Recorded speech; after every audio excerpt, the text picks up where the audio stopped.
Ania Michael Yorba, thanks for joining with us. All right, I have Lynn Bland. He is the CEO of Nanogas Technologies. Lynn, welcome to the show. Thanks for being here. Thank you. Thanks for inviting me. All right, my pleasure.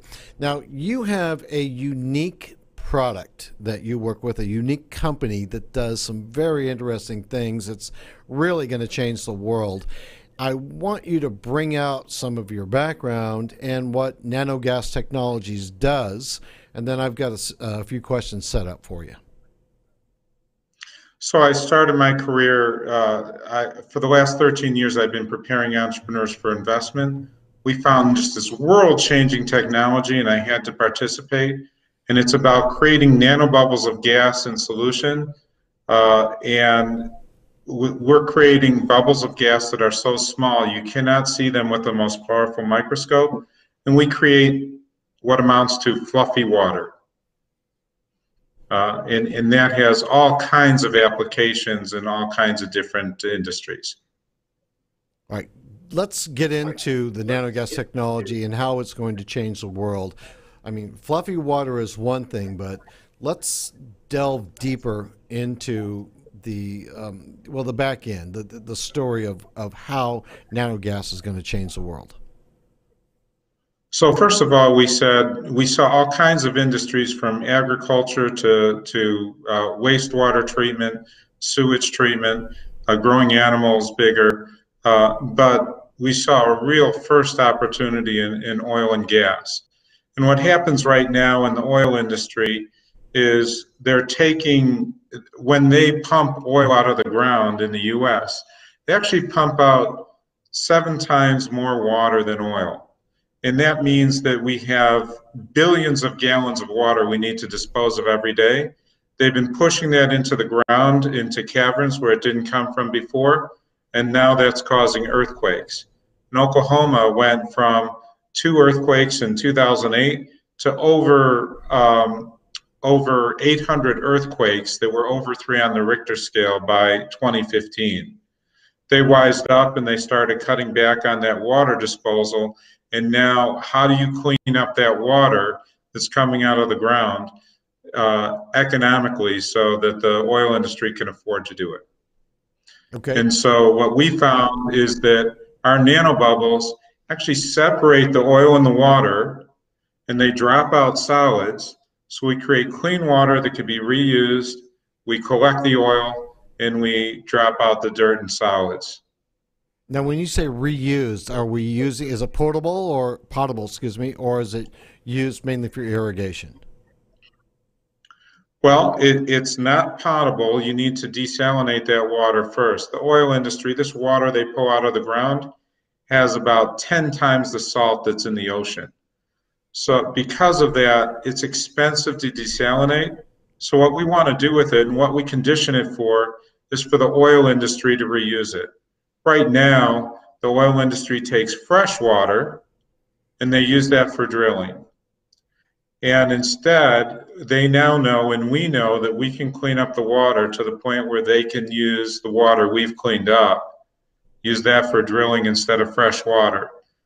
Use less, so they use less fresh water, and at the same time, they take this excess water that they've created and use that instead. How does it work? Now we get into a little bit of science. The gas stays in the liquid. So we actually we can have 3.5% by volume of gas and liquid. And that, if you think about your soda, where you put a certain amount of carbon dioxide in and it bubbles out, and if you open up the top, then you release the pressure and all the bubbles start coming up. We can put in hundreds of times more gas, and it's just going to look flat and it's going to stay in the water.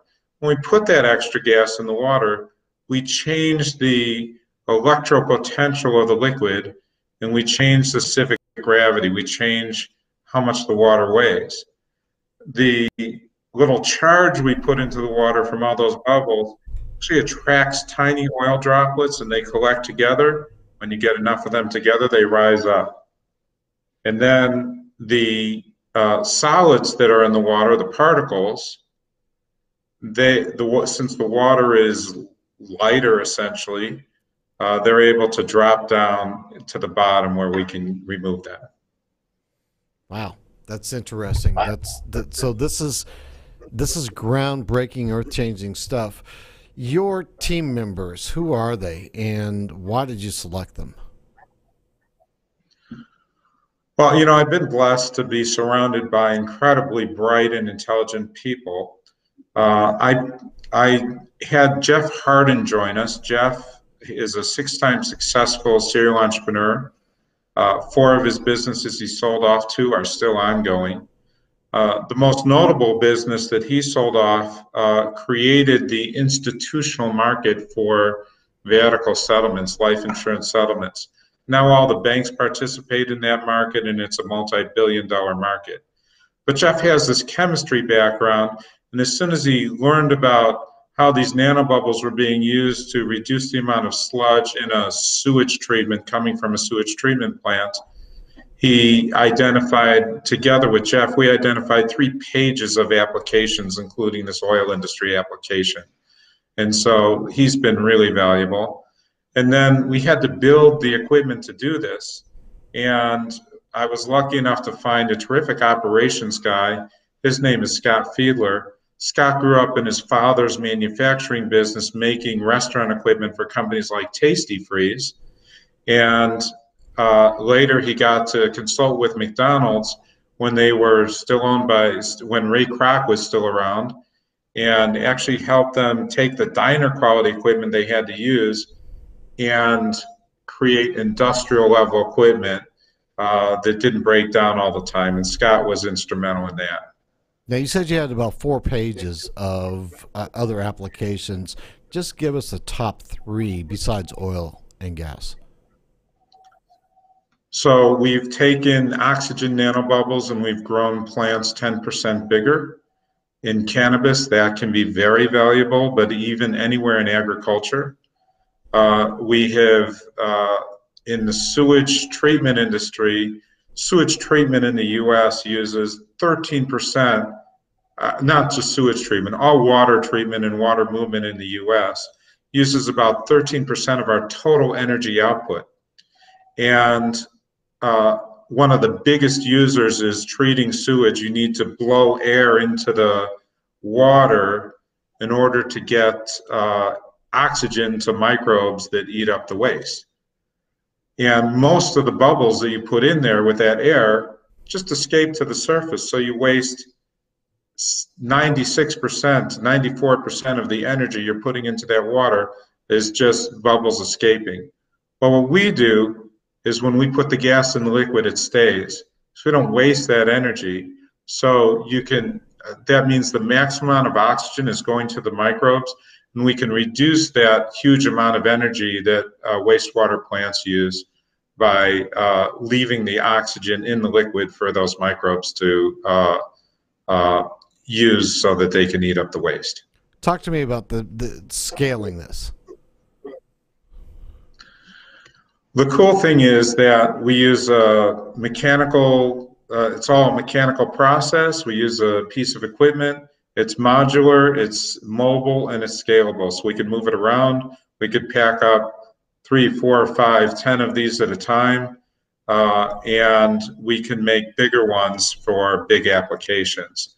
And that means that we can scale the equipment to meet our customers' needs. And in fact, in agriculture, we found that maybe we need to even scale it down a little bit. And we've designed a smaller unit we're going to be working on. In terms of the company, we're planning to outsource quite a bit of our work, use contract manufacturing. And so that's going to enable us to scale the company faster. Are there any other industries that you're impacting with the technology? Where do you want to stop? Some people are really it's agnostic. It's go all over the place. Yeah, right? Some people are interested in medical technologies. I'll just give you one more example. Right. So what we know, for example, that oxygen is wound healing. You can go into a hyperbaric chamber, and that's where they put people to heal up faster. That's what divers use, oxygen-rich environments to heal up faster. Well, now we can put more oxygen into water, and so, or into a gel. So what if we put oxygen into a gel where you had a wound? That oxygen would do two things. It would kill off bacteria that could keep you from healing properly, and also help the wound heal faster.